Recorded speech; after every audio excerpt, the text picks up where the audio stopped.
అరవపల్లిలో కాంగ్రెస్ నేతల కొట్లాట. పార్టీ సీనియర్లు, ఎమ్మెల్యే మందుల సామెల్ అనుచరుల పరస్పర దాడులు, వాహనాల ధ్వంసం, పోలీసులు సహా పలువురికి గాయాలు.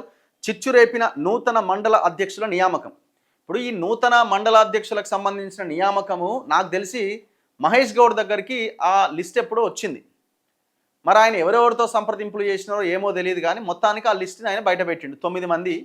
ఇందులో మందుల సామెల మీద ఉన్న ఆరోపణ ఏంటంటే పాత కాంగ్రెస్ వాళ్ళకి ఇవ్వకుండా బీఆర్ఎస్ నుంచి వచ్చిన వాళ్ళకి కొంతమందికి ఇచ్చిండ్రు అని. ఆయన ఎవరెవరినైతే సాటిస్ఫై చేయాలో వాళ్ళని కొంతమందిని సాటిస్ఫై చేసినట్టుండి. ఇప్పుడు ఆయన ఎవరు, ఎంపీ చామల కిరణ్ కుమార్ రెడ్డి సొంత మండలమైన ఆ మండలంలో ఆయన ఎవరో ఆయనకి చెప్పిన ఆయనకు ఒక ఆయనకి ఇచ్చినట్టున్నాడు.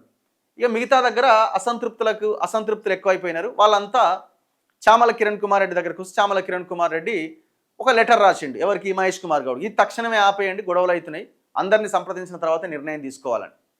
మరి మీరు ఇప్పుడు పార్టీ లైన్లో ఉన్న మీరంతా మరి ఇంటర్నల్గా మీరు మాట్లాడుకోవచ్చు కదా. బహిరంగంగా ఎందుకు లెటర్లు రాసుకున్నారు?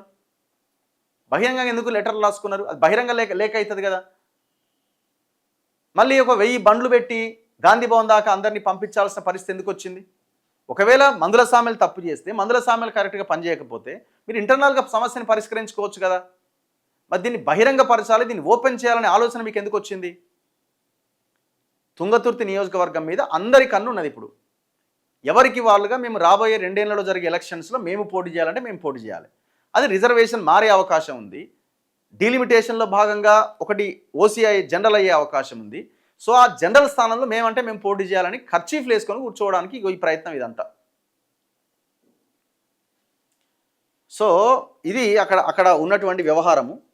ఇప్పుడు ఇది ముందు నుంచి నడుస్తున్నది, మమ్మల్ని పట్టించుకుంటలేడు సామెలు ఇదని. ఇప్పుడు అది ఎందుకు మరి సమస్యకు పరిష్కారం తీసుకొస్తలేరు?